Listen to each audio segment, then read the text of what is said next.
오늘은 저번에 예고했었던 까르띠에 탱크를 한번 살펴보려고 하는데요. 제가 올해 초에 구매했으니까 한 6개월 정도, 약 반년 동안 착용해 봤는데, 이번 영상은 그간 착용하면서 느낀 장점이나 단점같이 실사용 위주로 말해보려 하고요. 드레스워치는 진짜 몇몇 모델 제외하고는 그렇게 선호하는 타입이 아니어서 구매까지 이어지는 경우가 거의 없다시피 한데, 도대체 어떤 매력에 홀려서 구매하게 됐는지 그 이유도 한번 알아보도록 하겠습니다.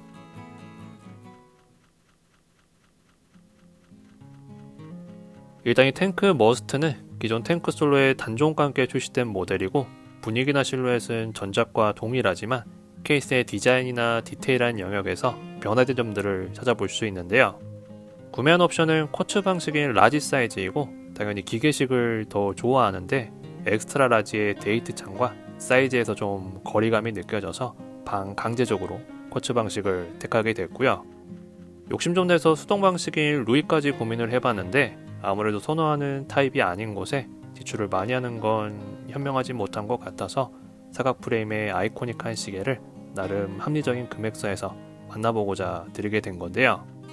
평소에는 시계에 얽힌 이야기나 히스토리를 1순위에 두고 구동 방식이나 금액대를 따진 다음에 마지막으로 디자인을 보는 편인데, 이번에 구매한 탱크 같은 경우는 히스토리도 물론 있지만 제가 갖고 있는 시계들이 대체할 수 없는 그 특유의 디자인만 보고 선택한 거여서 앞수위들을 생략하고 온전히 디자인만 보고 구매한 게 되는데요.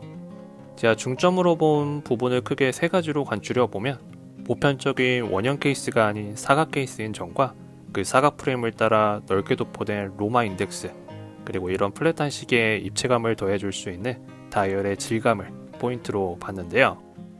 물론 블루엔즈도 예쁘긴 하지만 이제 노모스나 요즘 나오는 다른 모델들을 통해서도 충분히 만족할 수 있는 점이어서 그렇게 중점을 두어 보진 않았고, 오히려 실물을 봤을 땐 핸즈보다 글라스의 곡률에서 더 감동을 받았던 것 같네요. 잠깐 탱크에 대한 이야기부터 해보자면, 1차 세계대전 당시 3호전의 핵심이었던 르노라는 탱크가 그 모티브가 되는데, 위에서 바라본 원형 포탑과 탱크의 본체가 띠는 기하학적인 형태에서 영감을 받은 루이 까르띠에 의해 1917년에 처음 세상에 나오게 됐었고요. 쌍트레나 렉탱글 그리고 아메리칸 등 많은 베리에이션이 그 뒤를 따랐었는데, 우리가 주목해야 할 시기는 한창 쿼츠 파동으로 시계 시장이 혼돈이었던 1970년대인데요. 본래 탱크는 상류층의 수요만큼 생산했던 터라 한 해에 많아야 30에서 60개 정도만 생산했었고, 쿼츠 파동 이후 값싼 쿼츠 모브를 탑재하여 대중적인 모델을 본격적으로 기획하게 되면서 일반 시민들을 위한 탱크 모델도 이때부터 도모되기 시작한 거고요.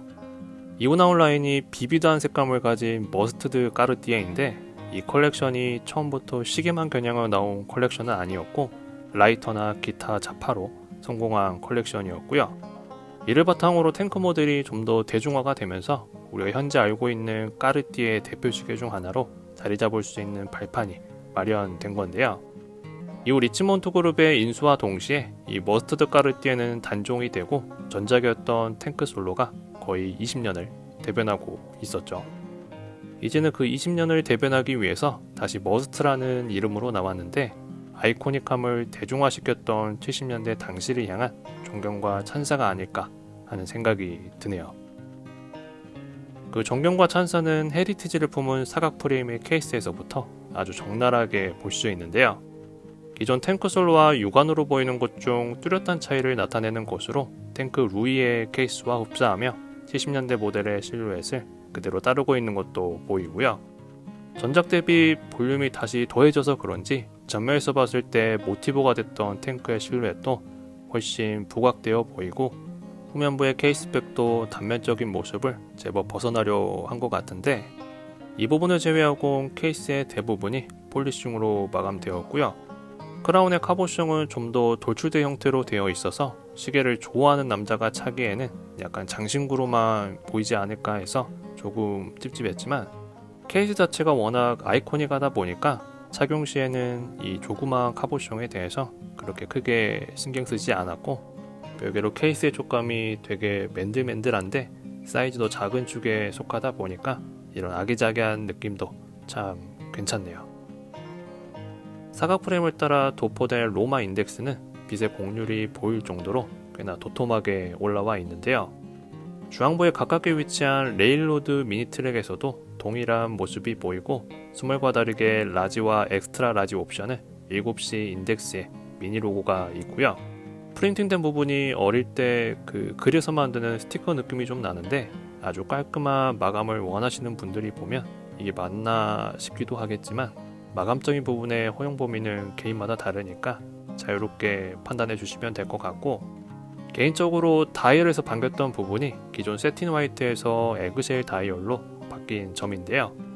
여러 리뷰 영상에서 선호하는 다이얼을 말할 때 항상 질감이 느껴지는 다이얼을 주로 언급했듯이 이번 탱크머스트의 다이얼 또한 달걀 껍질의 표면을 연상케 하는 질감이 잘 표현되어 있어서 시멍할 때 보는 맛이 좀 있었던 것 같고요.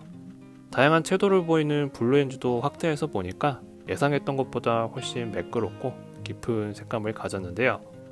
근데 아무래도 쿼츠 모브다 보니까 매분마다 툭하고 움직이는 모습이 제가 선호하는 아날로그 방식과는 거리감이 좀 있어서 쿼츠 감성에 적응하려면 좀 더 시간이 필요할 것 같네요.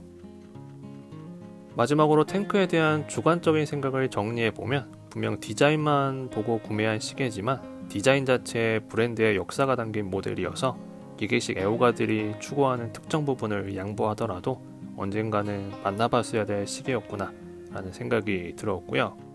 단순히 롤 5가 중 하나라던가 인지도만 보고 구매하기에는 해당 모델에 담긴 헤리티지나 배경 등이 병풍이 되는 것 같아서 탱크를 생각 중이신 분들은 한번 그 배경까지 간단하게라도 알아보고 구매하시면 훨씬 만족스럽지 않을까 생각이 드네요.